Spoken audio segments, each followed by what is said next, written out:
Non, j'ai mis cette image parce que ce matin, j'étais à l'école et on a présenté cette image. C'est le plan Noli. C'est le plus beau plan de Rome. Qui, comme tu le disais, Francis, parle plutôt de l'espace public. C'est le premier plan qui, d'une certaine manière, montre les continuités publiques entre l'intérieur et l'extérieur. C'est-à-dire les rues, les places sont blanches, mais aussi tous les édifices publics, notamment à l'époque, c'était les églises. Et probablement que ce plan est ce que, globalement, tout le monde pense qu'est la ville européenne. Donc cette ville compacte, dense, faite de rues, de places, de monuments. C'est un peu une condition partagée, en tout cas, quand on parle de la ville en général. Si on passe à un deuxième plan, qui est un fragment de Tokyo, on est au milieu de Ginza, donc qui est le quartier central de Tokyo. Et là, on voit plutôt que chaque bâtiment, chaque bloc est un peu indépendant. Donc ça dessine une autre morphologie, en tous les cas, qui est un peu différente, mais qui est assez intéressante. Pour ceux qui connaissent Tokyo, c'est une ville assez incroyable parce qu'elle est plutôt dessinée par les flux de transport. Je veux dire, on connaît Tokyo plutôt beaucoup à travers la fenêtre du métro, lesquels métros sont très majoritairement suspendus dans la ville. Donc on traverse cette substance urbaine à travers ce métro. Et voilà, ça c'est une deuxième un peu condition. Et c'est vrai que, par exemple, il y avait une très belle phrase de Toyo Ito qui dit le caractère mystérieux de Tokyo, c'est qu'on y rentre un peu par hasard, par inadvertance, et qu'on découvre un peu cette substance un peu mystérieuse. Et donc il parle de Tokyo comme ça. Et le troisième plan, c'est peut-être la condition dans laquelle nous vivons aujourd'hui. Alors évidemment, on ne voit pas trop la France, mais l'île est juste cachée en dessous. C'est un peu la condition, en tout cas, ce qu'on appelle l'Eurodelta, un peu la Flandre, mais même la Ruhr, enfin tout le nord de la France, qui est un peu ce semi d'urbanisation, cette urbanisation un peu accélérée, et qui dessine une sorte de condition urbaine nouvelle. Et aujourd'hui, si on se balade, alors que la France, elle n'est pas comme ça, parce que la France est plus centralisée, et nos campagnes sont très peu urbanisées, mais dans le monde, toutes nos périphéries ressemblent un peu à ce type de territoire, qui est un territoire un peu plus dilué, sur lequel je pense, nous, déjà, et je pense les jeunes étudiants qui sont ici, ou les jeunes architectes qui sont là, sont des territoires sur lesquels on va travailler. Alors c'est vrai que, tu l'as dit, on a eu il y a quelque temps, non, il y a beaucoup de temps déjà, 14 ans tu disais, on a travaillé sur cette question du Grand Paris. Déjà à l'époque, je pense que le titre de notre intervention aujourd'hui, quand on dit l'intelligence des situations, c'est un titre un peu banal, mais en même temps pour dire qu'aujourd'hui c'est très très très difficile d'avoir un point de vue total sur une chose, et que peut-être la seule la façon d'aborder un peu le territoire urbanisé, qui est entre guillemets notre sujet, on ne peut l'aborder qu'à travers des situations. Et déjà, quand on avait fait le Grand Paris, on l'avait appelé notre contribution Grand Paris stimulé, des situations métropolitaines parisiennes. C'est-à-dire qu'à un moment donné, pour parler de ce grand territoire qu'est la métropole parisienne, nous à l'époque on pensait que c'était la région, et jusqu'à maintenant on le pense, c'est-à-dire un territoire de 12 millions d'habitants. Il nous a toujours semblé impossible, sinon inaccessible, de pouvoir le dessiner, ou en tout cas le nommer à travers sa totalité. Donc on a parlé de situations. Et c'est vrai qu'on a très vite travaillé plutôt comme ça, des situations assez, mais qui sont assez réelles, travailleurs sans papier, décideurs sans frontières. C'est voilà, une des conditions de nos villes contemporaines, qui était une façon pour nous un peu d'aborder un peu la question métropolitaine plutôt à partir de ces de choses invisibles que personne ne nomme, mais qui sont en même temps véritablement constituants de cette condition. On peut les passer un peu rapidement, mais puis à l'époque, on inventait aussi, voilà, c'était il y a 14 ans, hein, presque des typologies architecturales. On parlait d'office-hôtel, donc maintenant il y a des coworking partout, mais on disait qu'on pouvait habiter, travailler, dormir, faire la fête dans des sortes de bâtiments métropolitains. Donc aujourd'hui, presque ça existe, c'est presque banal, ils sont peut-être moins élégants que ce qu'on avait imaginé, mais en tout cas, ils existent.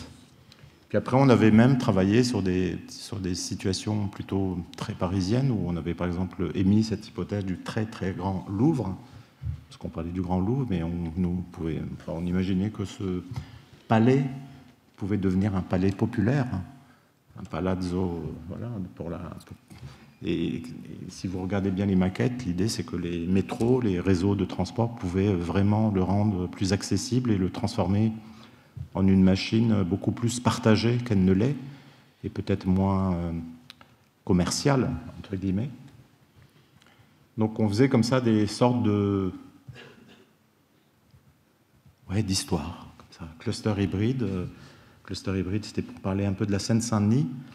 Et cluster hybride, c'était pas une réaction, mais un petit peu, parce qu'à l'époque, on parlait beaucoup de cluster. Quand on faisait le Grand Paris, c'était un peu le mot à la mode.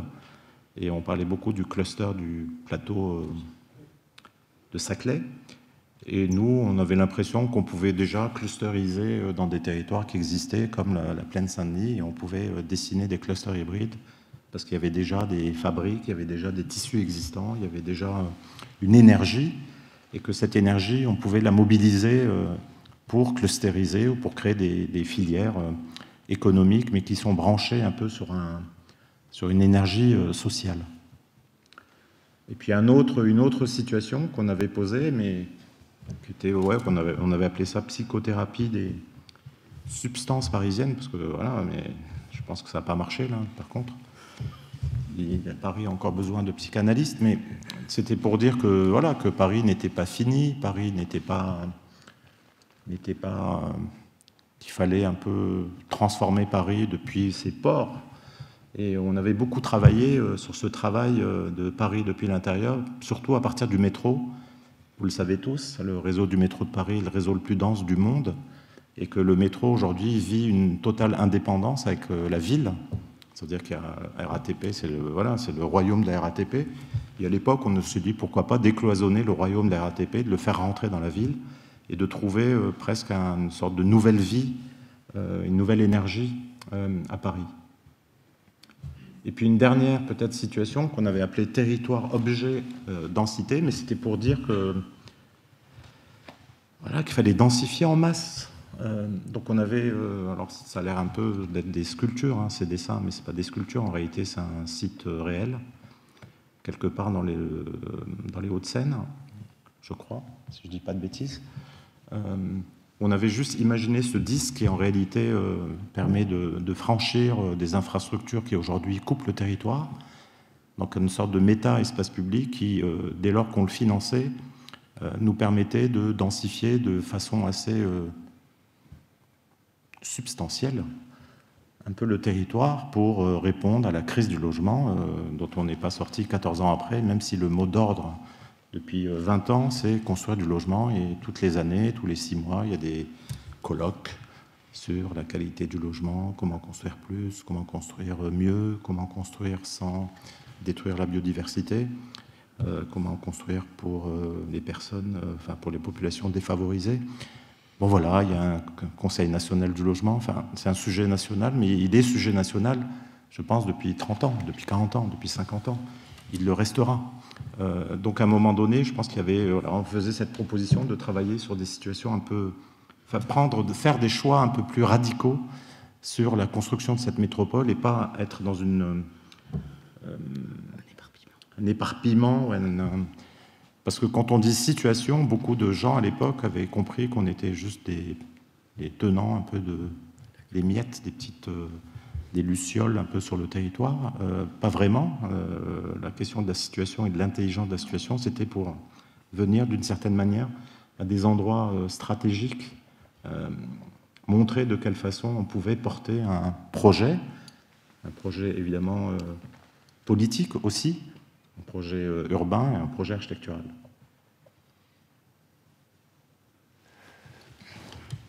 Chronologiquement, on a assez rapidement travaillé sur ce projet de Lyon-Part-Dieu. Évidemment, tout ce qu'on a fait dans ce travail sur le Grand Paris, c'est pas des choses qu'on a derrière appliquées de manière très directe, mais à chaque fois, ça a été comme un peu notre propre école. On a forgé beaucoup de réflexions et de convictions sur la question de la métropole et de la ville. Et donc Lyon-Part-Dieu, c'est une de ces situations sur lesquelles on a la chance de travailler depuis fin 2009, donc ça commence à faire un moment. C'est vrai que quand on travaille sur ce type de projet, c'est toujours du temps très très long. Et en même temps, on s'inscrit dans une histoire elle-même déjà longue. Donc ça, c'était la Part-Dieu en 1965, où on voit le Rhône, on voit une caserne militaire, on voit déjà un bout de grand ensemble qui a commencé à se construire avec des grandes barres de logement ici, là. Et toute cette caserne va être transformée en un centre décisionnel, hein, comme on appelait ça, un centre administratif et décisionnel, dans le cadre de la décentralisation française. Donc c'est un quartier qui se construit dans les années 70 jusqu'à 80, sous l'égide de cet architecte, monsieur Charles Delfante, qui est un architecte de l'État. Et en fait, c'est un projet d'urbanisme d'État. Et ça, c'est quelque chose d'assez intéressant de voir comment cette espèce d'objet un peu hybride, un peu étranger à la ville, est venu se poser en plein cœur de la métropole lyonnaise, et que c'est un quartier qui, en gros, ça imprime toujours pas trop dans la tête des gens à quoi il sert ce quartier. C'est un quartier très fonctionnel, un hub, etc. Charles Delfante, il a écrit un livre à la fin de sa vie. On a eu la chance de le rencontrer 2-3 fois au début du projet Part-Dieu. Et il appelait son livre, ça s'appelait Le succès d'un échec. Donc on reconnaît la tour, la fameuse tour emblème de Lyon, mais là, sur sa couverture de son livre, il l'a mise à l'envers. Et en fait, ça, c'était le rêve qu'il avait pour la Part-Dieu. C'était son dessin, cette silhouette urbaine extrêmement joyeuse, en fait, très optimiste, très colorée. Et quand on regarde, on voit que, en fait, en bas, il y a plein d'arbres. On reconnaît des bâtiments qui ont été réalisés, hein, la tour Part-Dieu, qui est la tour du Crédit Lyonnais. On reconnaît l'auditorium, on reconnaît voilà. Et puis on voit que tout ça, c'est installé dans un grand jardin, en fait. Et donc, en fait, le problème de cet urbanisme-là d'État, un peu top-down, c'est que finalement, ça n'a été qu'une série de plans contrariés par la réalité économique. Au départ, donc, il y a une gare dans le projet, et puis il y a une grande place, on voit des bâtiments, des bars principalement. Un peu plus tard, il y a toujours la gare, elle est 2 fois plus grande. Il y a toujours une grande place qui adresse le quartier sur la ville. On a des équipements publics qui viennent relier cette grande gare à la ville. Et puis tout d'un coup, ça c'est 1967, en 1975, il n'y a plus de gare. L'État dit non, en fait, il n'y aura pas de gare à la Part-Dieu. La gare de Lyon, c'est Perrache, donc on ne va pas mettre une nouvelle gare à la Part-Dieu. Et en fait, à la place, il y a un grand centre commercial qui commence à se développer ici et qui commence à proliférer dans tous les sens et à barrer complètement la route à tous les tracés imaginés par l'urbaniste. D'où sa déception, évidemment. Et on voit que ça continue jusqu'aux années 80, mais dans les années 80, une gare revient. Mais tout le quartier déjà tourne le dos à la gare, en fait. Donc on est dans une sorte d'urbanisme qui est un peu raté. Et aujourd'hui, nous, ce qu'on ambitionne de faire, c'est un petit peu de retrouver peut-être un grand adressage sur la ville à travers d'autres types d'espaces publics. Je raconte ça tout simplement pour dire qu'il y a une certaine modestie aussi à avoir dans ce type d'intervention, parce qu'on ne sait jamais trop où ça va mener. Et je sais pas, aujourd'hui, on voit que les difficultés, elles continuent à venir aussi d'une sorte de pression foncière, d'une pression immobilière très très forte.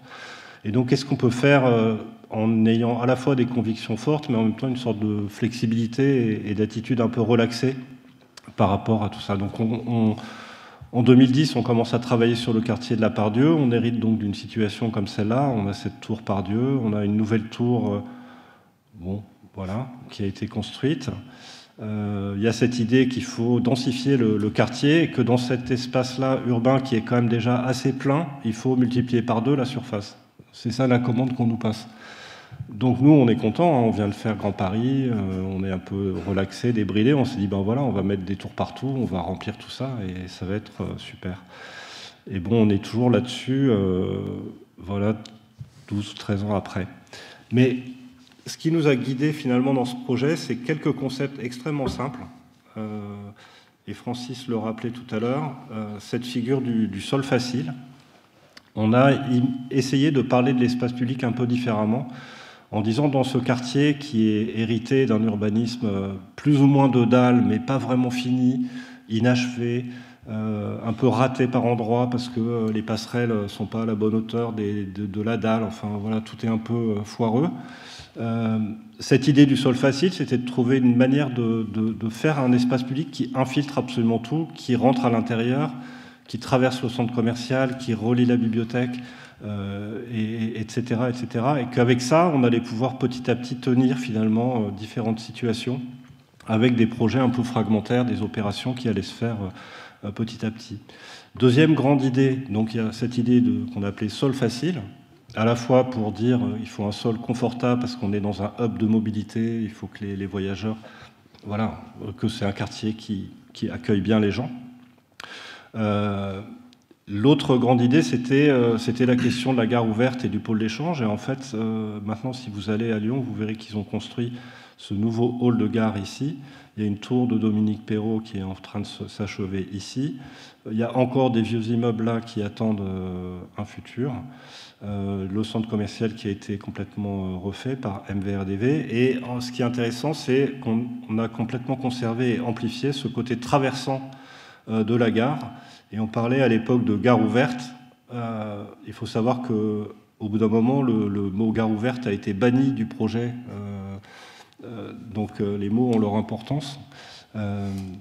Gare ouverte, on n'avait plus le droit de parler de gare ouverte parce que Vigipirate, parce que etc. Mais bon, il y a quand même cette figure-là qui s'est imprimée en continuité de la ville. Comment la gare devient elle-même un lien entre l'Est et l'Ouest, participe à absorber un peu cette coupure des rails qu'on voit en gris qui coupe la ville en deux.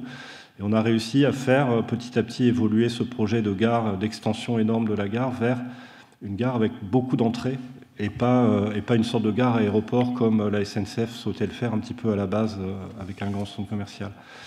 Ensuite, on a complété ce projet de gare. Je rentre un petit peu dans le détail, simplement pour montrer cette notion un peu du transport et comment, à partir des flux, des transports, à la fois l'espace public, mais aussi les interconnexions entre les différents modes de transport, on arrive à réaccrocher ce quartier différemment dans la ville. Donc on a prévu cette place basse qui est en cours de construction avec une grande vélostation qui va permettre de relier la gare au métro, à un endroit où avant on passait par des petits couloirs un peu sordides.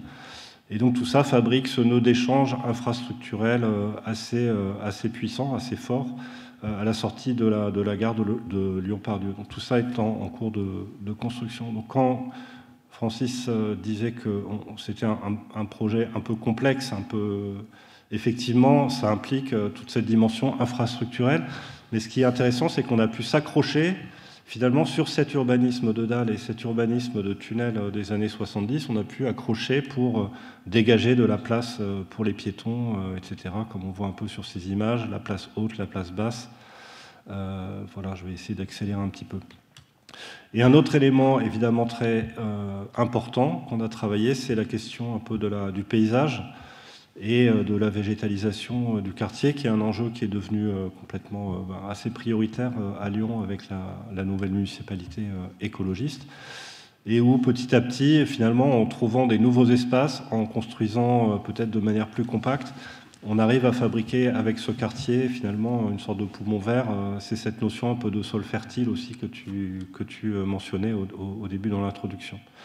Donc ça, c'est une première réalisation sur une gare routière, une place que les élus actuels trouvent beaucoup trop minérale encore. Donc on est encore en train de faire évoluer tous ces concepts. Mais là, on est juste à la sortie de la gare. Ce qui est intéressant, bon, c'est de voir qu'on arrive à planter très dense et en même temps avoir un espace très fluide, très ouvert, très adapté au flux, et en même temps avec une démarche assez écologiste déjà, même si ça a l'air très minéral, mais en fait c'est une place qui infiltre l'eau. Ça c'était la place avant, donc ça c'était l'espace des piétons ici, pour aller prendre son car à la sortie de la gare. Maintenant, bon, la place est devenue beaucoup plus clair, beaucoup plus lisible, très planté, etc. L'albédo, ouais. Donc oui, la question de ne pas absorber, mais réfléchir plutôt la chaleur. Et en même temps, un espace de flux intense où les gens peuvent aussi se poser, où il y a une attention particulière à des petits détails de confort de piétons. Voilà. Après, dernier élément pour finir cette présentation rapide du projet Pardieu, c'est un peu comme on travaille sur cet héritage d'architecture des années 70, et finalement on va voir après dans la suite des projets qu'on va vous montrer, un peu des exemples un peu plus précis et particuliers, mais il y a cette idée un peu qu'on voulait, plutôt que faire table rase de tout cet héritage d'architecture années 70, plutôt venir enrichir comme une collection, enrichir ça en venant un peu hybrider et régénérer l'ensemble de ces bâtiments. Donc ça, c'est quand même quelque chose, quand on a commencé à travailler sur la Pardieu, qui n'était pas forcément évident pour les décideurs de l'époque. Il y avait quand même encore une notion un peu de table rase. L'urbanisme sur Dalle, il faut le remettre au niveau du sol, il faut refaire des îlots, etc. Et nous, on a plutôt montré comment on pouvait transformer, hybrider ces architectures, et qu'elles, finalement, contrairement aux architectures des années 80 ou début 90, elles avaient une capacité de transformation et de seconde vie beaucoup plus grande. Donc c'est un peu la deuxième, je dirais, le deuxième nerf de la guerre un peu écologique du quartier, c'est cette notion de transformation plutôt que de démolition-reconstruction. Donc vous voyez ici une tour EDF qui a été complètement réhabilité, étendu. Voilà. Après, chacun aimera ou n'aimera pas l'architecture particulière de chaque projet, mais la démarche et l'ensemble est assez intéressant. Et finalement, plutôt que de venir démolir et reconstruire des trucs 2 fois plus gros, l'idée, ça a été plutôt de venir rajouter. Alors, c'est quand même des grosses opérations, mais là, on voit le centre commercial, et tout d'un coup, qui barrait la route. Maintenant, on peut monter dessus, on peut le traverser avec des nouvelles entrées, etc. Et donc finalement tout ça pour petit à petit ensemble construire cette nouvelle figure du quartier à travers cette idée du sol facile. Moi je vais vous parler d'un projet qui commence un petit peu avant le Grand Paris, puisqu'on est en 2005 quand on est amené à réfléchir à travers une étude de définition sur ce grand site de 17 hectares d'un seul tenant à l'île Fives. Donc, ce qu'il faut comprendre, c'est qu'au moment où on nous pose la question, personne ne s'imagine que l'usine n'a une quelconque valeur. L'enjeu était de faire un nouveau grand quartier, un écoquartier même. On nous avait dit à l'époque, c'était les premiers écoquartiers.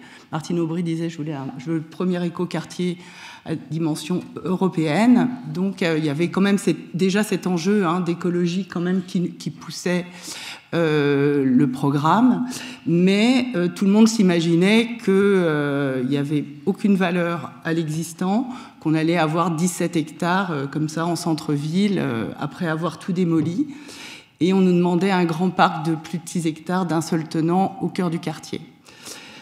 Et quand on est arrivé, les premières fois qu'on a visité le site, certes, peut-être qu'il n'y avait pas un enjeu patrimonial au sens habituel du terme, mais on était face à une sorte de monument, d'échelle, d'infrastructure comme ça, absolument incroyable. Et on s'est dit que peut-être ça serait intéressant d'aborder les choses un peu différemment, et en tout cas de se dire que peut-être il ne fallait pas réfléchir avec une démolition voilà, qui tout d'un coup éradiquait l'ensemble d'un tènement, mais que la démolition n'était pas un préalable et qu'on allait essayer de construire autrement la méthodologie du projet.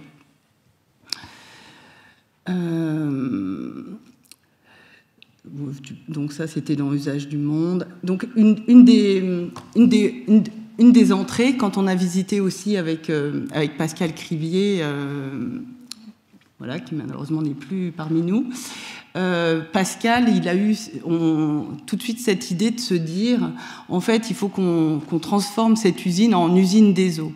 Et effectivement, on avait donc cette espèce de grand parapluie de plusieurs hectares.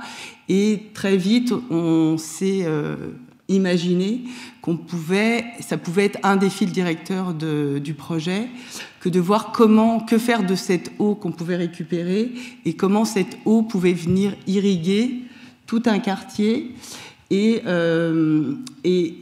infiltrer et aller dans l'espace public, et que tout ce cheminement de l'eau, on le voulait aussi pédagogique pour montrer un peu l'enjeu et la rareté de l'eau, et en même temps créer un paysage inédit au milieu des halles et du quartier de Fives.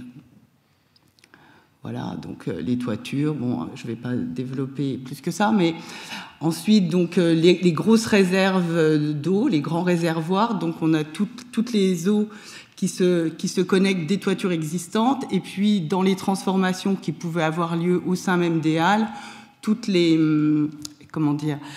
nouvelles opérations, s'il y en avait, venaient aussi se connecter et se connecter dans le réservoir, puis partir dans ce que Pascal avait imaginé, c'est-à-dire ces goulettes d'eau qui venaient à la fois donc rafraîchir l'espace public, lui donner des qualités particulières d'une végétation beaucoup plus luxuriante, et cheminer comme ça à travers les halles. Donc voilà, on voit quelques photos. Donc nous, on n'a pas fait un parc d'un seul tenant, on a fait plutôt donc ce qu'on avait appelé un peu le parc en réseau, et puis qui est structuré aussi par toutes les grandes cours industrielles. Voilà, on voit un peu l'existant et puis des parties transformées. Et ensuite, comment, à travers aussi ce qu'on a puisé dans la force et dans l'intelligence de l'usine, c'était ce qu'on a appelé tout de suite la matière vivante. C'est comment, parce que l'usine elle-même, elle avait été, elle s'adaptait toujours à la commande qui lui était faite. Donc c'est pour ça que les halles n'étaient pas forcément très anciennes, puisqu'il y avait toujours un ajustement en permanence de la production liée à la commande. Et en fait, on s'est dit que ça aussi, ça pouvait être vraiment la méthode pour définir ce quartier. C'est comment on allait ajuster notre projet en permanence. Donc voilà, bon après, là, il y a des maquettes, tout un travail qui se fait au fur et à mesure, qui s'ajuste en permanence, avec toutes les... Ça, c'est la maquette qui était allée à l'époque à Venise. Et la dernière force du projet dans les thématiques qu'on abordait, on avait appelé ça donc les espaces capables, c'était toute cette volumétrie, tout ce volume qui, sous les halles, était disponible et qui pouvait appeler des programmations très diverses. Et donc, c'est ce qu'on a vu là à travers les différentes photos. Et toute cette transformation, pour nous, c'était cet enjeu à la fois d'assumer cette masse et de travailler avec elle et dans le détail et dans la masse, mais en l'assumant comme telle.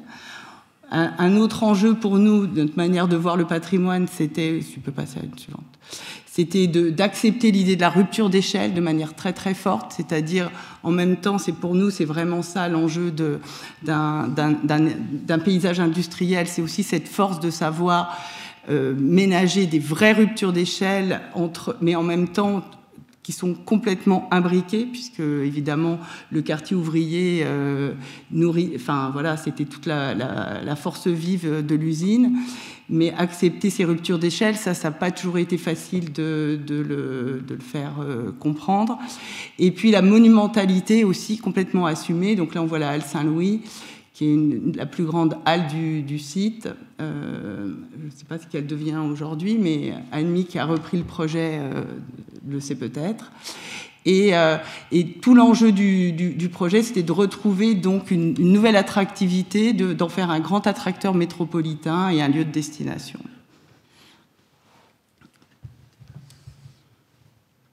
On va vous montrer comme ça. Je vais passer assez rapidement sur 2 projets qui sont plutôt des études urbaines en Suisse, qu'on appelle les mandats d'études parallèles, donc qui très souvent n'ont pas de suite, qui sont des études assez longues, que les collectivités s'emparent un peu des études et ensuite les déclinent en leur sein. Donc on a travaillé sur la commune de Bellinzona, donc on est dans le Tessin, et ensuite il y a eu une vague récente de regroupement de communes, et beaucoup de communes se posent la question justement de leur nouvelle identité. Donc la nouvelle Bellinzona, c'est un peu le regroupement de 12 communes, donc il y a le Bellinzona centre que tout le monde connaît, avec la place, et les bâtiments, et notamment la piscine de Snodzi, etc. Galfetti, pardon. Et donc on a fait tout ce travail sur un très large territoire, donc un territoire très dessiné par la topographie. On est quand même, on a vu, tu peux passer assez vite. Voilà, on voit en rouge un peu Bellinzona, elle est sur l'axe Milan-Zurich ou Milan-Bâle, sur l'arc alpin. Donc voilà, une topographie extrêmement présente, des coupes, tu peux passer vite. Voilà, donc on a un peu cette ville plate qui est dans la vallée, avec la rivière, et puis ensuite les montagnes qui montent de façon assez abrupte et très rapidement. Donc là on voit les 12 communes, alors je ne sais pas si c'est 12 d'ailleurs, c'est un peu plus, c'est 12 communes, mais qui chacune, d'une certaine manière, dessinaient une identité propre, et toute la question c'était de quelle manière on pouvait les redonner une identité à cette ville. Alors évidemment, la grande question qui était posée, c'est la question de l'intensification. Le Tessin est assez dynamique. Ils ont besoin de beaucoup de logements, etc. Donc il y avait des enjeux de transport, des enjeux de ressources, des enjeux de... Voilà, il y a du vin, il y a de la vigne. Voilà, c'est un territoire comme ça très, très hétérogène, mais en même temps où la nature prend la main, d'une certaine manière, on le voit très bien dans ces images. Et en même temps des grands projets d'infrastructures comme des nouvelles lignes de train, des nouvelles infrastructures comme des routes. Et donc, tu peux passer, ouais. Voilà, donc là on voit un peu des images, là, on voyait la fameuse place sublime, là on voit les remparts du château et les vignes, et le Bellinzona 2040. Donc on a proposé un peu 2 stratégies qui étaient, alors évidemment, Bellinzona et Snodzi a fait tout à Monte Carazzo, donc il fait partie maintenant de la nouvelle Bellinzona. Il y a eu, voilà, c'est une histoire architecturale assez puissante, parce que tous les ans il y avait ces travaux, ces workshops qui aboutissaient sur des vrais projets de transformation délicate et fine du territoire. Donc on s'est tout de même un peu inscrit un peu dans cette histoire longue, belle histoire, pour développer un peu une double stratégie qu'on avait, bon alors c'est en italien, mais qu'on avait appelée pollinisation et les châteaux, c'est-à-dire la manière pour de quelle manière on... Non, qu'est-ce que je veux dire moi ? La façon dont on voulait un peu proposer un peu le développement de cette ville était axé sur ces 2 stratégies. Polonisation, c'est-à-dire une forme de développement plutôt issu un peu de cette culture de Monte Carazzo et de Snodzi qui était développée et qui avait déjà imprimé le territoire. Et puis la deuxième, c'était, ça fait référence un peu à ce que j'ai raconté sur les situations parisiennes, plutôt sur des situations extrêmement précises, d'imaginer un peu des châteaux. Quand on disait des châteaux, à un moment on avait dit des fermes, des grosses fermes, pour dire qu'à des moments, il y a des moments de densité, des moments où s'incarnent des choses relativement fortes. Donc voilà, donc là vous voyez sur la carte un peu de quelle manière, là c'était, on a fait un recensement assez précis de toutes les parcelles qui étaient potentielles au développement. Donc là je passe un peu sur tout le travail qu'on a fait avec Catherine Mosbah, qui, elle, a identifié toutes les ressources sur lesquelles il ne fallait pas toucher. Et ensuite, il y avait, je ne sais pas, 8, 9 situations où on pouvait développer des grands châteaux qui devenaient un peu des points de repère équivalent à l'image, vous avez vu peut-être tout à l'heure passer l'image de Moscou avec les 7 sœurs de Moscou, qui étaient un peu ces tours qui identifient très clairement le paysage urbain moscovite. Et donc là, vous voyez de quelle façon, un peu, sur ce plan, qui est un plan d'urbanisme, hein, on n'est pas en train de dessiner toute l'architecture, donc on voyait sur les petites hachures les territoires dans lesquels il y a une micro-intensification avec des espaces publics qui viennent relier ces petits espaces, et ensuite des grands pôles, ces grands châteaux. Et ensuite, on a développé juste une situation qu'on va voir plus tard. Et donc l'idée, c'est que ces châteaux, voilà, là on voit juste les châteaux, comment ils s'incarnaient dans cette grande géographie. Donc chacun développait aussi une réflexion assez poussée avec l'agriculture, hein, parce que c'est un territoire aussi industriel, mais aussi très très agricole, avec des programmations assez renouvelées. Et ensuite, on a travaillé, ils nous ont demandé de travailler sur un des châteaux, qui est les territoires de la gare de Bellinzona, un peu l'équivalent de... Voilà, c'est... Comment ? De Fives. De Fives, ou même l'équivalent de Chapelle Internationale, un peu des territoires qui sont aux abords des voies ferrées, qui appartenaient à la société ferrée suisse. Donc là, donc évidemment, ils avaient beaucoup de bâtiments logistiques qui étaient devant, que vous devinez. Là encore, on a proposé plutôt de les garder et d'avoir la densité plutôt en arrière et d'avoir plutôt le long... Quand on se balade en Suisse, on a un peu un modèle répétitif le long des gares. On a une sorte de surdensité autour des gares, une sorte de projet un peu répétitif de densification autour des gares. Et donc nous, on ne voulait pas retrouver un peu ces objets des tours, très souvent, même si elles sont belles et élégantes. On voulait un peu retrouver une sorte de chose assez horizontale, avec une densité qui allait dessiner plutôt en rapport avec la ville, avec des connexions avec le centre de Bellinzona. Donc là, on voit en coupe, et on devine un peu le château. Et là, on voit en plan donc le vis-à-vis, enfin le rapport avec le faisceau ferré. C'est plutôt un parc qu'a dessiné Catherine, sur lequel venaient s'adresser ces bâtiments logistiques qui devenaient soit des bâtiments universitaires, parce que c'était dans la commande, soit des bâtiments économiques ou des bâtiments tertiaires. Puis à la partie logement, elle venait plutôt dessiner un nouveau rapport avec la ville existante, même si elle n'était pas très dense, elle était plutôt basse. Donc c'est cette idée un peu de château, et que la rupture un peu d'échelle n'était pas pour nous n'était pas problématique. On peut passer. Là, on voit un peu des images, et on voit de quelle manière un peu le projet. Alors évidemment, ce n'est pas des hauteurs infernales, hein, mais vous voyez un peu vous devinez les bâtiments existants, assez traditionnels, et de quelle façon voilà, là on est dans la ville existante, et on regarde vers la gare, on regarde vers la montagne. Là, on est voilà, on est dans une des traverses, et on est le long du faisceau ferré, donc on voit en blanc les usines qui sont préservées. Pareil.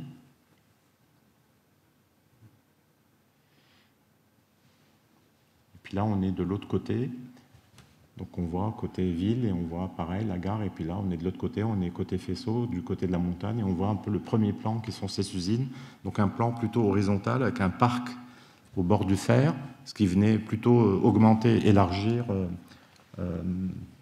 la bande de biodiversité, la bande verte autour des faisceaux ferrés. Un livre qu'on aimait bien, tous les trois, je crois, quand on s'est rencontrés, c'était La Suisse, ville-pays, la ville-pays.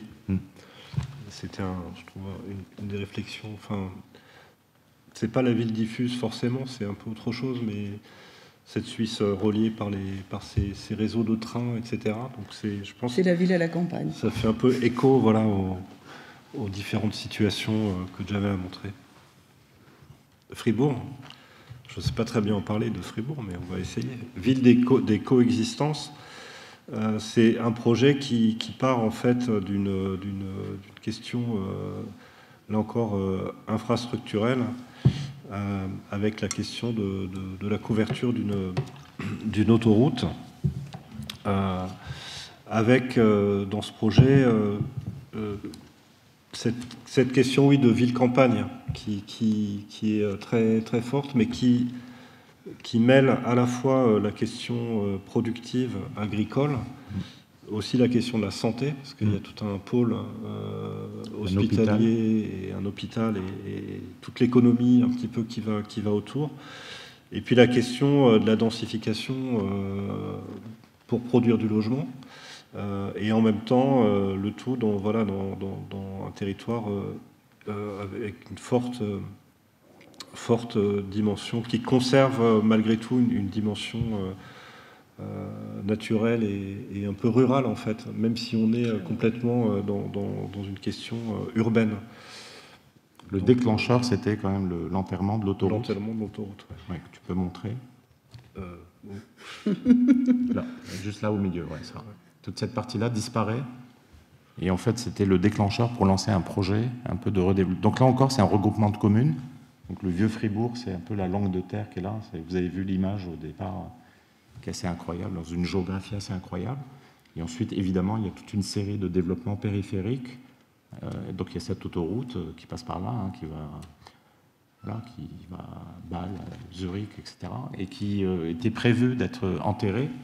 Et donc l'alibi, c'était l'enterrement de l'autoroute pour imaginer un projet d'intensification et un projet un peu pour relier un peu tous ces fragments insérés un peu dans la ville. Donc nous, le travail qu'on a fait, là, on voyait en rose un peu toutes les zones de développement, donc elles sont plutôt au droit des urbanisations existantes. Et on a plutôt, avec encore une fois Catherine, parce qu'on travaille beaucoup avec Catherine Mosbach, hein, une fois c'est Basse-Metz, une fois c'est Catherine, mais on a voulu préserver le territoire, le cœur un peu de cette ville, et on fait une sorte de grand cœur vide qui devient un cœur agricole, dont on va voir les dessins, tu peux passer, voilà qui est là. Donc là on voit tous les fragments, parce qu'il y avait toute une série de chiffres, etc., de nombres très très précis. Hein. Donc nous on a proposé cette grande boucle de transport, parce qu'il y avait un transport qui était programmé, qui permettait de relier un peu toutes ces zones, ces territoires un peu de développement. Et ensuite on développait ce grand vide qui est là, qui devenait une sorte de dessin géographique qui était dessiné à partir de la réalité du site actuel, à partir de la logique agraire du territoire existant. Ensuite aussi toutes les logiques d'eau, hein, hydrographiques, et ça dessinait une sorte de dessin, hein, ça devenait une sorte de grenier au cœur d'une petite métropole, hein, ou une petite grande ville, qui se développe, qui se dessine autour d'un grand vide, un grand grenier, d'une grande agriculture au cœur de la ville. Donc ça, c'est un peu le site actuel, hein, qui est un site un peu, il était déjà en partie agricole, mais agricole un peu méchant, avec l'autoroute qui le coupe. Et donc l'idée, c'était un peu de dire de quelle façon on redessine, on densifie, on intensifie la ville, mais elle se dessine autour d'un cœur, d'un méga espace public important. Puis après, évidemment, effectivement, il y avait la question de l'hôpital, que vous voyez en noir. Ils nous demandaient aussi de l'étendre. Ils avaient un projet, ils voulaient plutôt le démolir et faire un nouvel hôpital. Donc on a plutôt proposé une extension avec ces deux barres et de venir un peu hybrider ce bâtiment historique que vous voyez en noir. Et on a développé tout un quartier qui est autour de cet hôpital, qui est un quartier productif et autour de la santé. Parce que ce qui était intéressant dans le cahier des charges, c'est qu'il posait énormément de questions, de sujets autour de la place des seniors dans la ville, qui était très en amont, posé très en amont, dans une étude d'urbanisme très en amont. Donc on a développé toute une... Voilà, c'est la seule zone plate, un peu du quartier, parce qu'il y a de la topographie partout, mais c'est une des seules zones plates où on a développé plutôt une programmation autour de la santé, autour de la ville productive et autour du logement spécialisé. Donc là, vous voyez un peu de quelle façon tout cela s'organise et dessine un peu des séquences qui, évidemment, trouvent des connexions avec ce grand cœur vert, ce grand parc agricole. Et puis ensuite, c'est des typologies relativement simples, assez presque modernistes. Et la ville productive, je ne l'ai pas dit, mais il y avait juste une branche de l'autoroute, comme elle était enterrée, qui permettait de dessiner une sorte de grande cour technique, logistique, qui était souterraine. Pour l'hôpital. Pour l'hôpital, mais aussi pour la ville productive. Bon, puis là, quelques images qui montrent un peu une sorte de nouveau rapport à l'urbain, c'est-à-dire qu'on peut être dense, mais la voiture, elle est presque très peu existante. Tout ça est plutôt rendu accessible par cette navette de transport. Et en même temps, on produisait, alors j'ai plus les chiffres en tête, mais un nombre relativement important de logements. Puis là, vous voyez juste une maquette un peu en fragments qui montrait de quelle façon un peu cette urbanisation se mettait en place à l'échelle de cette ville.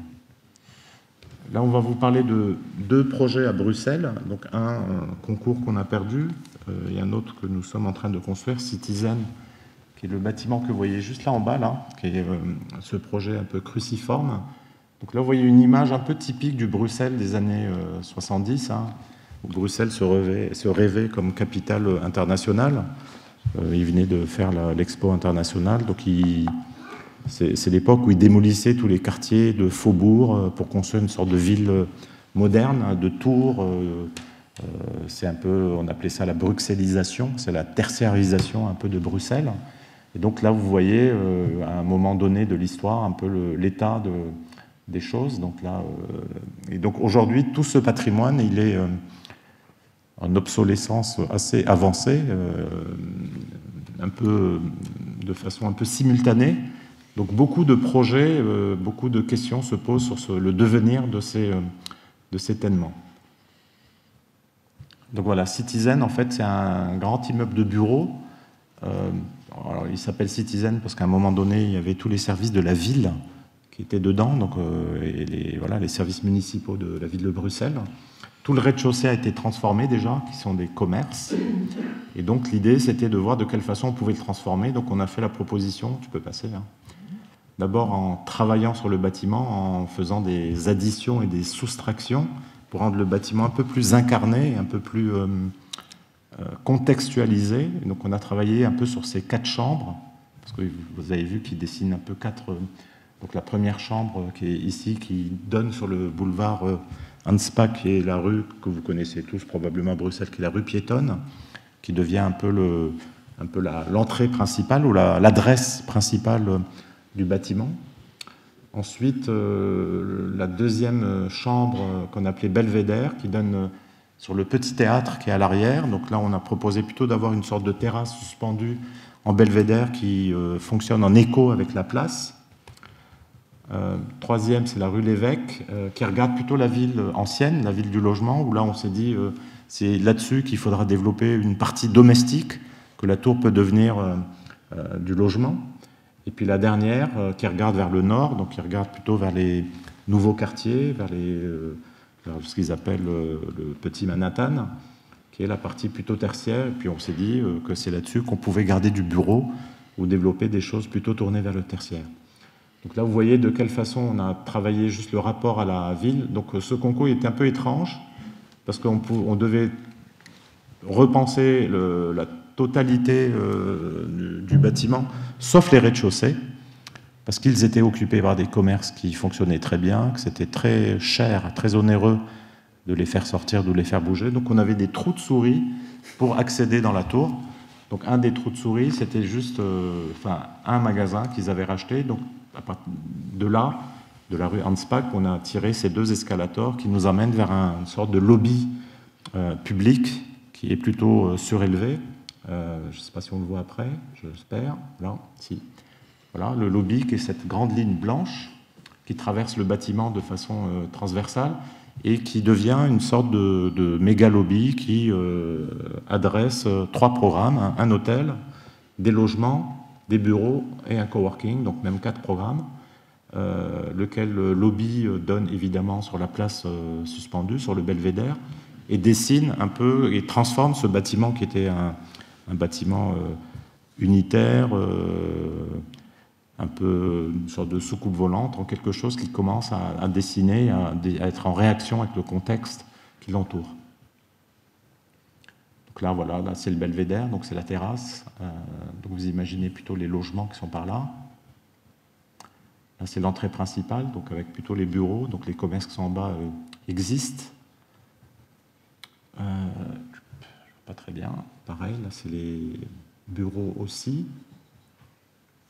Et puis là, on voit juste la transparence un peu du lobby. On voit juste la grande marquise un peu monumentale qui adressait le bâtiment, comme si la façade se pliait pour adresser le bâtiment et s'ouvrir sur la rue. Donc voilà, ça c'est un concours perdu, mais il était pour nous assez important, parce qu'il montrait que ces objets un peu des années 70 qui ont l'air totalement non mutables, de par leur forme, de par leur organisation, parce que je ne suis pas rentré dans le détail, mais si on regardait les plans, ils sont assez complexes à mobiliser. On faisait la démonstration qu'on pouvait les transformer en un monde assez mixte et assez hybride. Donc on l'a fait dans une autre situation, donc là avec 51 N4E. Donc c'est les deux bâtiments qui sont tout en haut de l'image, qu'on appelle WTC 1 et 2. Donc voilà, même les projets à l'époque s'appelaient World Trade Center 1 et 2, donc issus un peu d'une pensée assez moderniste. Tu peux passer, ouais. Voilà, ça c'était tout le quartier de Gare du Nord. Hein. Ils ont démoli, ils prévoyaient de démolir toutes les zones de faubourg, tous ces quartiers de faubourg autour de la gare et de faire une sorte de nouvelle ville sur dalles avec des autoroutes. Voilà, c'est un peu l'époque où à Paris on pensait faire une autoroute le long du canal Saint-Martin. Hein. Donc c'est les mêmes époques.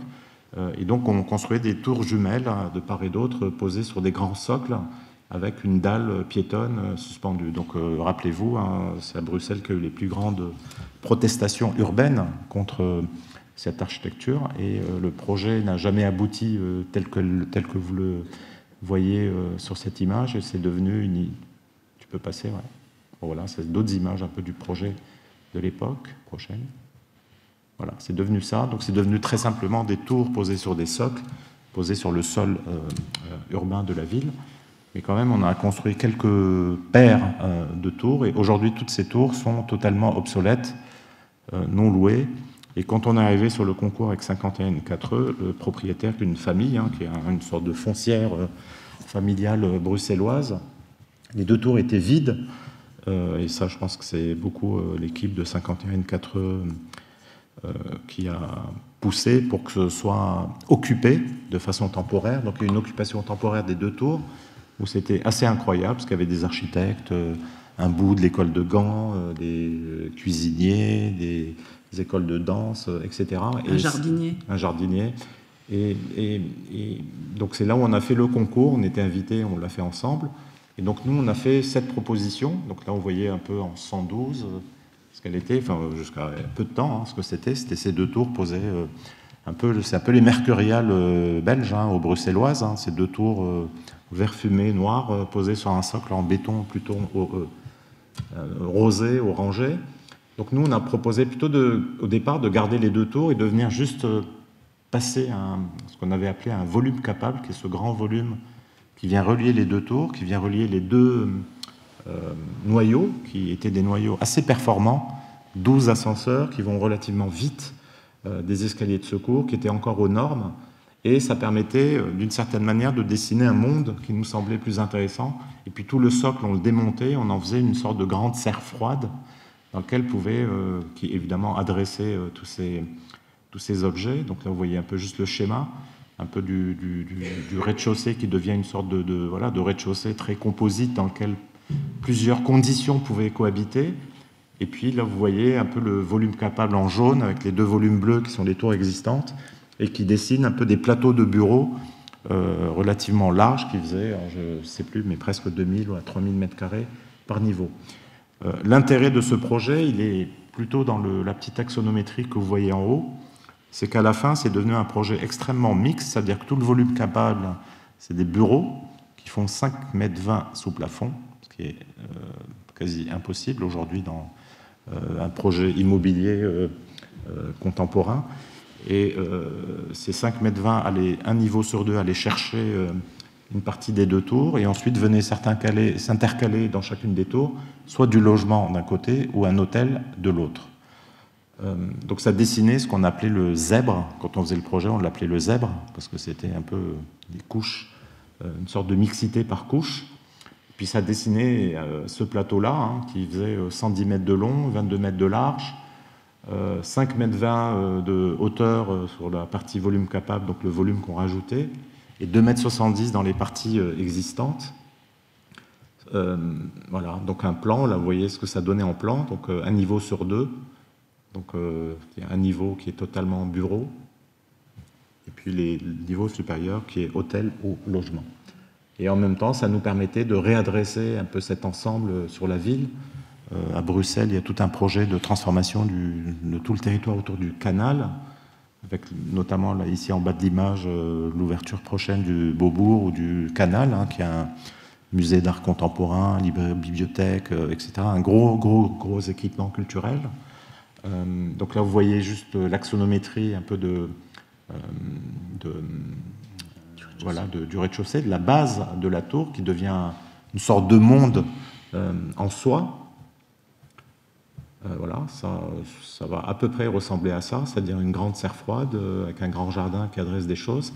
Et ensuite, toute la terrasse, à plus de 120 mètres, qui va être gérée par l'hôtel, c'est un standard qui va prendre l'hôtel et qui va gérer toute la terrasse. Et puis là, on voit l'accès donc latéral aux parties bureaux. Ce que j'ai oublié de dire, c'est que c'est la région flamande qui va occuper tout le tertiaire, tous les bureaux de la tour.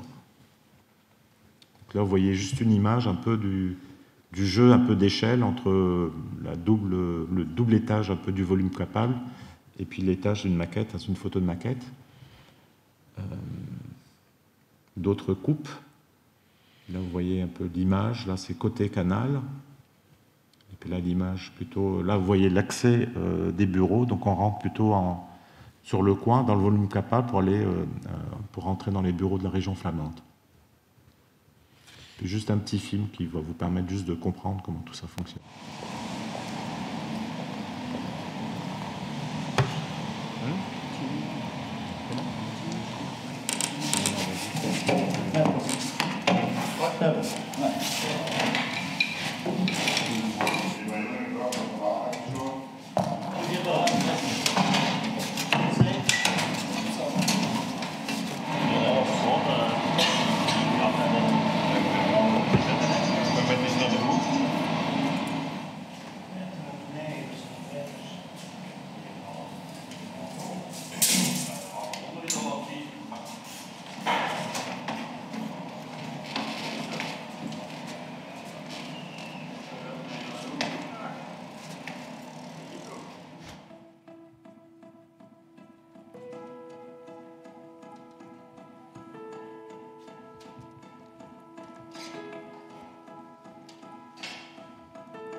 Echt belangrijk is om de kwaliteiten die er zijn te gebruiken.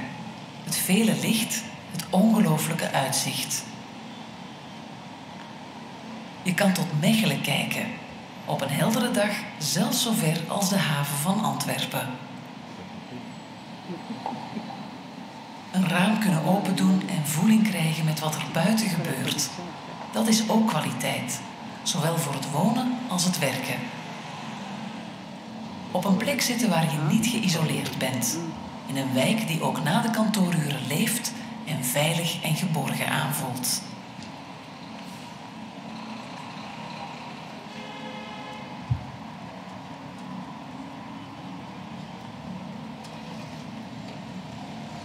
Donc un très beau film qui a été fait par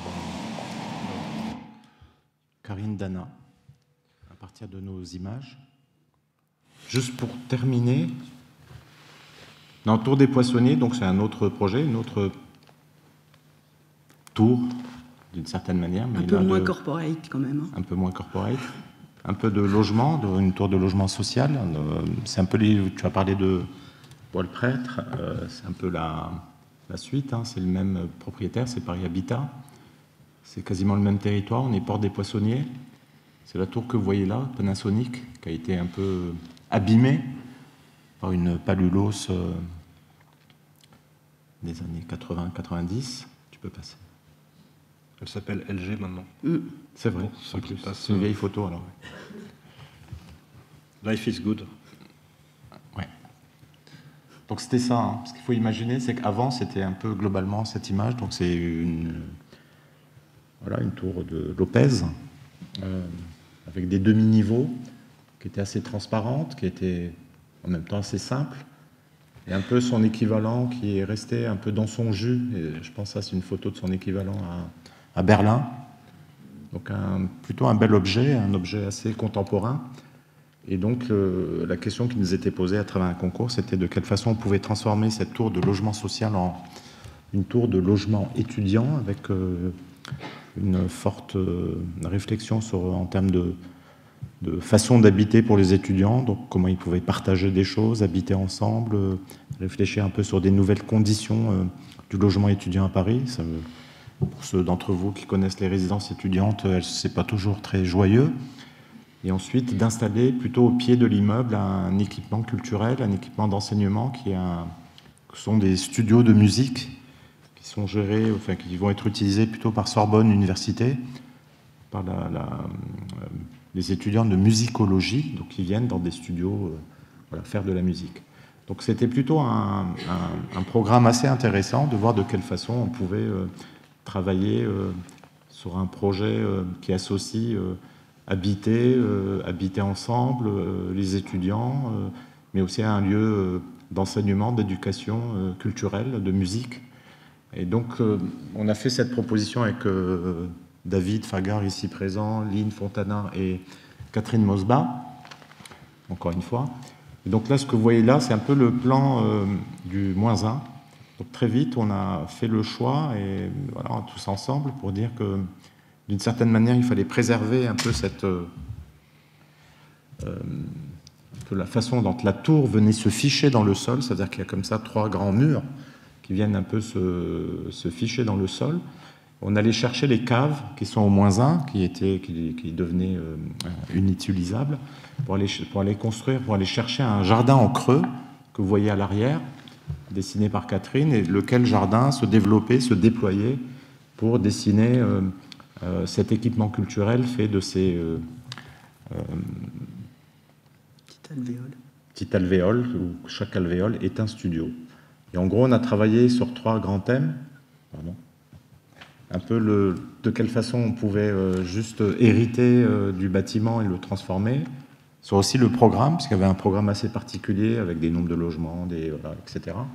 Et puis surtout les communs, et de quelle façon on pouvait inventer une nouvelle façon d'habiter ensemble, avec beaucoup d'espaces communs, voilà, qui est probablement une des particularités de ce projet, c'est que les communs dessinent aussi presque un espace en soi dans la tour. Donc évidemment, pour faire tout ça, il fallait un peu retravailler sur le plan, et retravailler d'abord sur la logistique du bâtiment. Donc les 4 tours marrons que vous voyez là, c'est juste les nouveaux noyaux, un noyau de circulation dans le bâtiment qui nous permettait d'ouvrir le bâtiment à de multiples usages. Ça, c'était la première manipulation. La deuxième manipulation qu'on voit en gris, c'est des extensions au nord et au sud, qui, d'une part, permettaient de donner un peu plus d'ampleur au bâtiment, de travailler sur les façades, aussi, structurellement, le bâtiment, il est un peu fragile, de venir le renforcer. Et à partir de ce double dispositif, on pouvait imaginer toutes sortes de solutions de programmation. Là, c'est un petit schéma, mais qui montre qu'on pouvait en même temps faire de la musique, habiter ensemble, travailler, faire de la cuisine, faire du sport dans le bâtiment, et construire, encore une fois, une sorte de monde assez mixte dans un bâtiment qui, à première vue, peut paraître assez... générique même. Générique, mais même impossible à transformer, ou en tout cas à mobiliser pour ce type d'usage. Donc là, vous voyez un peu les communs. Donc il y a 3 communs intérieurs, un commun de sport qui est presque au milieu de la tour, mais qui est traversant est-ouest, un commun plutôt dédié au travail, à la lecture des étudiants, et un commun plutôt cuisine commune qui est en connexion avec le toit. Et puis 3 autres communs, comme une façade productive, la terrasse, et puis un jardin d'hiver, qui dessinent un peu ce régime un peu d'espace public ou d'espace partagé, qui redéfinit totalement, d'une certaine manière, le fonctionnement de la tour. Donc là, ça c'est des axonaux qui datent du concours, hein, donc elles sont à peu près vraies. Voilà. Donc là, vous voyez comment le système de demi-niveau fonctionne, comment les extensions fonctionnent. Le sport, une façade sud qui était dédiée plutôt à des logements, à des studios. Puis là, je vais vous passer très rapidement les plans. Là, on est au rez-de-jardin, là, le rez-de-ville, et puis un peu des étages courants avec toutes sortes de typologies. Là, vous voyez plutôt l'espace sportif traversant, un jardin d'hiver, un peu là, vous voyez la coupe, une coupe dans l'autre sens. Puis là, on a une maquette un peu maison qui est exposée d'ailleurs en ce moment au pavillon de l'Arsenal. Et quelques photos qui présentent une maquette un peu écorchée, mais qui montre de quelle façon ce bâtiment qui était plutôt pauvre peut devenir un monde relativement...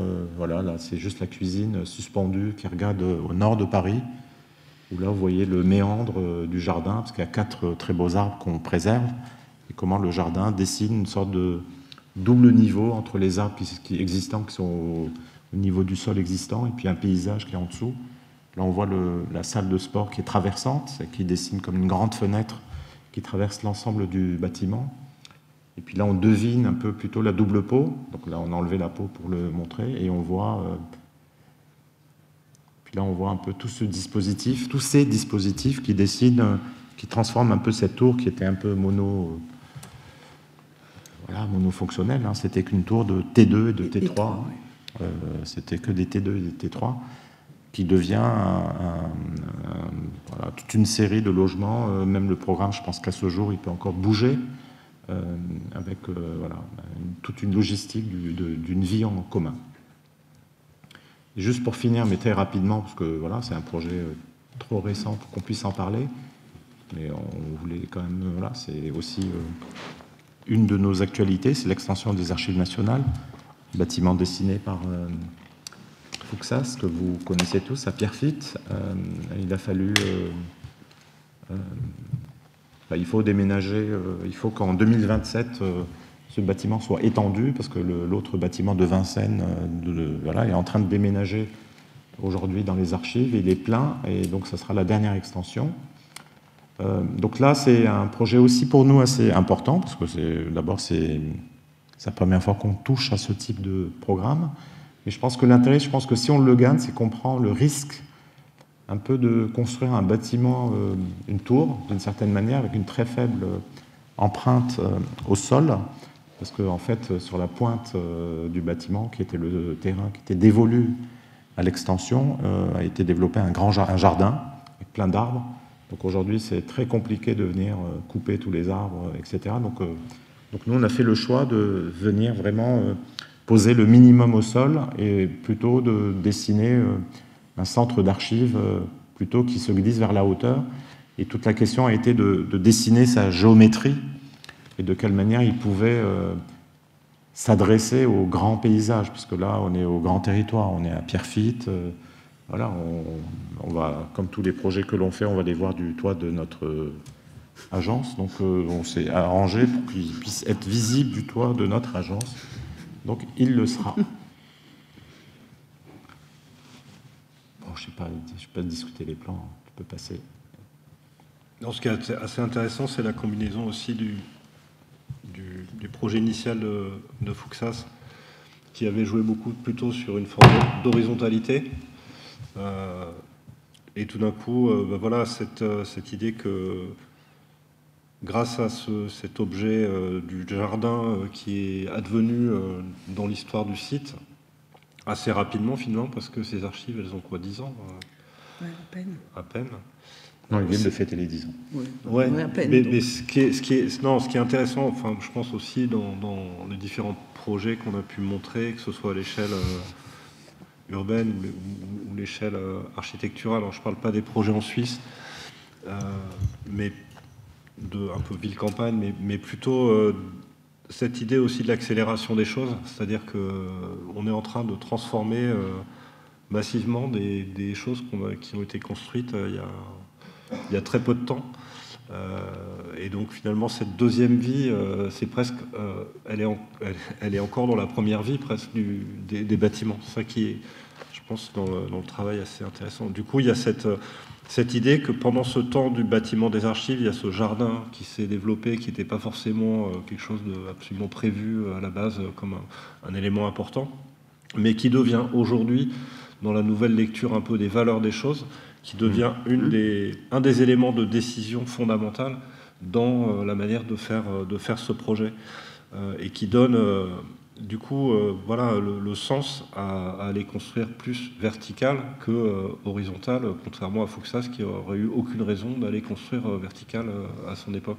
Du coup, ça fabrique un peu dans deux conditions culturelles et enfin, je dirais sociétales, urbaines différentes, deux objets qui vont fonctionner ensemble.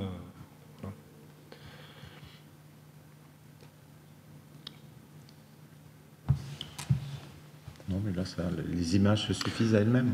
Tu peux parler un peu de la forme, puisque tu as dit que tout le travail, c'était... Non, mais après, il y avait l'idée de travailler une plastique, parce que c'est assez intéressant de travailler sur un bâtiment d'archives. C'est un bâtiment aveugle.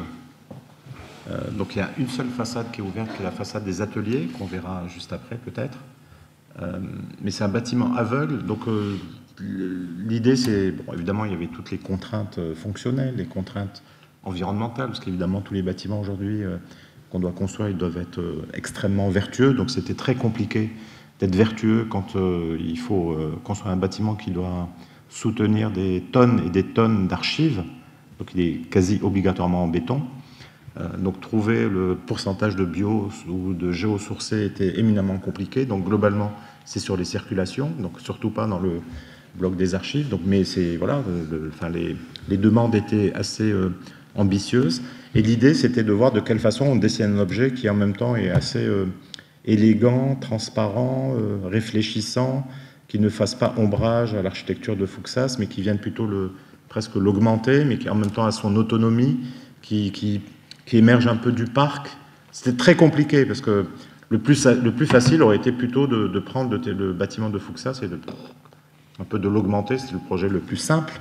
Mais c'était le projet aussi qui mangeait tout le jardin, d'une certaine manière, si on mettait le programme. Et donc, il y a de la pierre côté des Tartres.